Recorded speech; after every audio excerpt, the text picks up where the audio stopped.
Hi guys, hope you're well. So I'm just going to do another questions and answers little session or little video with myself.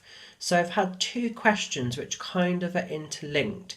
So I'm going to do them as sort of two joint kind of little explanations, and hopefully they'll make sense.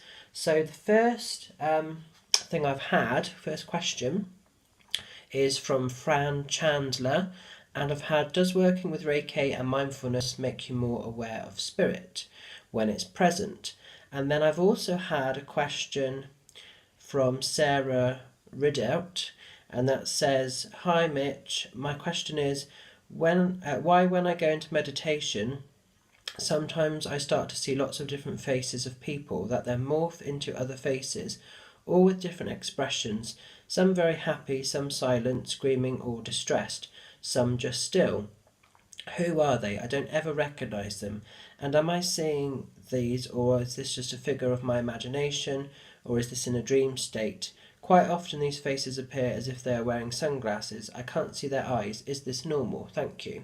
So both hold real relevance. So let's go to the first question with Fran. So the mindfulness and the Reiki, very, very important, because when we work spiritually, we have to disconnect from the core version of who we are. So we have to allow our spirit out, to allow the spirit world in, basically. And when we work spiritually, we're working with vibration. So it's a vibration of energy. So the more we can silence the mind, the stronger the linking with the spirit world can become. Now, meditation takes time, and it's something that's such a personal experience. So what you'll get might be different to what another person gets, and there's a real sort of, fake kind of thing out there that with meditation you have to be zen, you have to be still, and all the rest of it. And really, what meditation is about is giving yourself a space to clear and center your energy, to make sense of life, anything you may be going through, giving yourself space to just process. That's what meditation's about. And for some people, that can take time, and that might be all you get from it, is just that space to center your thoughts and to just process and make sense of the world around you. But once you do that, and once you become aware of who you are, so really meditation allows you to find the true identity of who you actually are. Once that happens, then eventually the spirit world will come in and start working with you. And then you may feel the vibrations of your guides, loved one, angels, whatever might come in. Okay? The same with Reiki. Reiki is about healing, it's about clearing out whatever we're going through to just make sense of the space we're in. And we're not healed just because we have a healing session. It acts as a trigger, and it brings things to the surface, and it gives us the space and the clearing to make sense of things, and it's almost like things don't have the same hold on us anymore. Now, when I first was introduced to meditation, I was in a really quite a dark space, and I was introduced to meditation by the beautiful medium Annette Gearing, who's based in Trowbridge in Wiltshire. And if you're in that area, I would definitely seek her out because she's brilliant at what she does. And when used to go to her meditation group, it was nothing other than just clearing, space clearing, and making sense of me and finding my identity again. I wasn't interested so much in connecting with the spirit world and all these different things, but that naturally came about. As soon as I found my identity again and my vibration started to rise up, it was starting to match that of the spirit realm that are able to link down a little bit for the two to meet. Okay? So it gave me that opportunity to then eventually start linking with the spirit world, but it took a long time for me to trust what I was getting.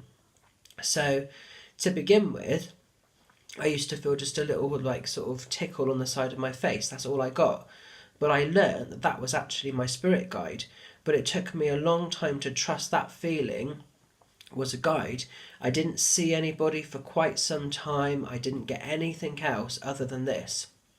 But then Annette made a strong point, and she sort of said, don't you think it's a bit weird? You only get this sensation when you're in meditation.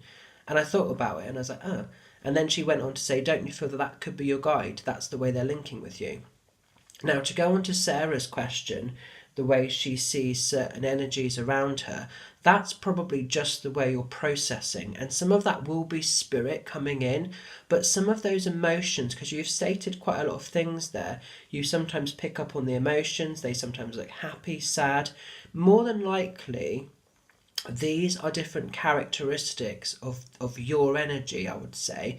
So that some of them might be spirit, but I would also say some of this is you processing information, and that's just how you're getting it, really.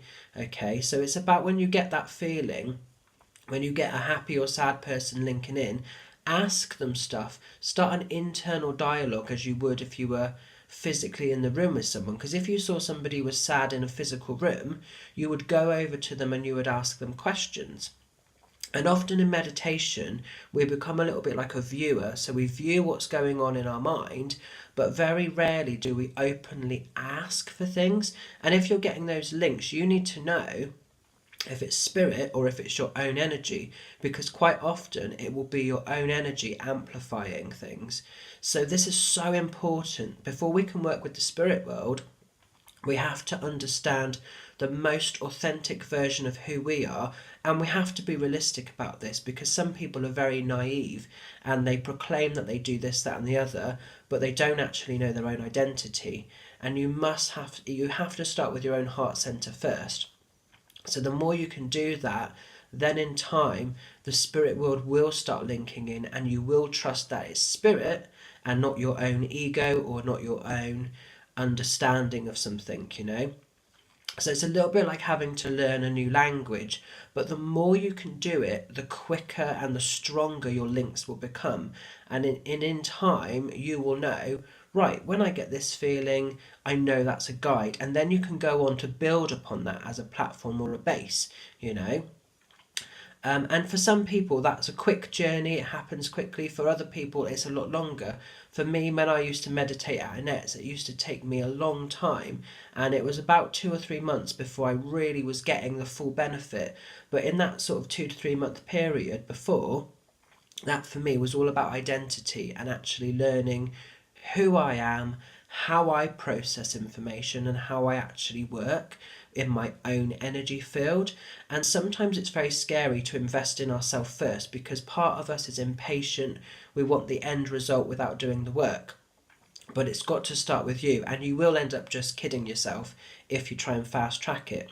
But to go back to Fran's question, yes, indeed, the more that you sort of bother to connect, the stronger in time you will feel the energy of spirit coming in. Whether it's in a healing session, whether meditation, or whatever state, you know, because that mind has the opportunity to slow down and just still a little bit. And that's what we need to be in when we work spiritually. If we're buzzed in headspace all over the place, we're not going to be able to allow spirit in, basically, because we're not in the right frame of mind. But to go back to Sarah's question, with all these different images and these morphings, this is about you actively looking at that face on and saying, is that a reflection of how your world is now? Is that flaring something up symbolically for you now? Or is that more a feeling of something in the spirit world coming in? And then if it is something coming in from the spirit world, that's about you challenging it back and asking for more, asking to be shown, to build your connections up. And eventually you'll then know the difference between what's your own energy and what is spirit. But to me, because you've got so much sporadic energy there, I would say a lot of that is you processing, and it's their way of putting it in a picture form, so it makes it clearer for what's going on with you. So you may need to keep a spiritual journal and write stuff down if you're not already doing that, so you can look back over things, because quite often with meditations with Annette, I would journal stuff down I got, and it made no sense at the time, but then I'd reread it a few days later, and something that may have been picked up in a meditation that I overlooked then played out in my physical world. So often there are hidden messages in stuff, but again, it's about trusting what we get and just going with it. So I hope those questions are kind of answered through that in both ways, because they're very much interlinked for me. And also healing's very powerful, isn't it? So it's like when we have healing, the more you can relax and allow that ability to come in, the more open you become. So in return, spirit can actually come in as well. The amount of time I've done violet flame healing for a client, and then they've sort of said to me, oh, while you were down here or up there, I actually saw or felt the energy of my dad, my mum, an angel, whoever it might be, you know. And so often healing is very overlooked and misguided, but it's an ancient power. You know, meditation, healing in various forms, they've been in production for thousands and thousands of years. They're nothing new. It's just that people are tapping back into the old ways, you know, but you've got to trust your own energy first before you can truly embrace those. And it's like, I've got, to give you an example of how powerful healing can be, I've got a lady that comes to me every couple of weeks, and she's got severe anxiety to the point where she doesn't leave her house, basically. And since being sort of introduced to the violet flame, she now goes out and about in public. She goes down the road to the post office, and that might not seem like a lot, but that's massive for her. And it's still small steps, but she's getting out and about in the world. And it's like, wow, that's a massive transition in quite a short time.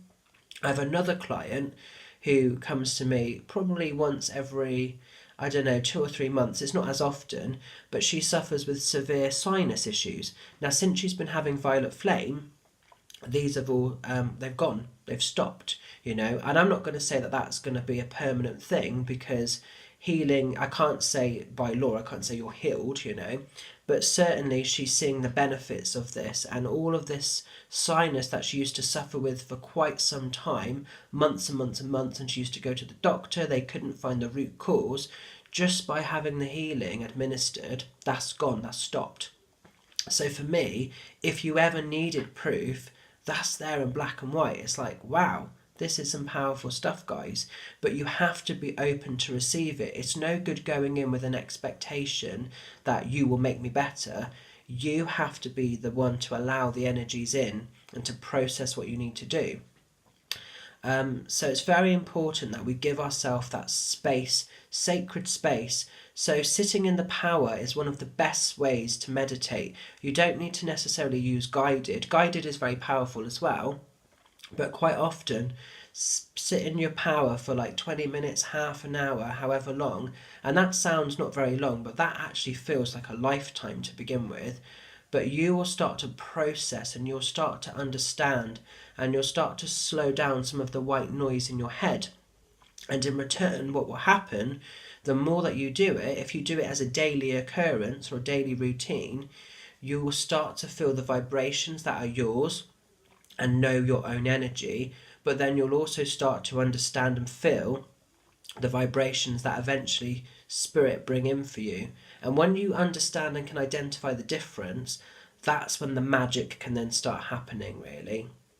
So definitely it's something worth investing in, firstly for self, but it has the benefits of opening up the portal to the spirit realm. So I hope both questions have kind of been answered for you guys. Thank you for those. Keep them coming in, and if I can answer them, I will try to. But yeah, spirit journals as well. Jot what you get down, date and time, whether it was a good experience, a bad experience. You know, it all helps to look back over, and then you can see your progression. So I hope this video helps, guys. Take care, much love, and I'll talk to you all again soon. Bye for now.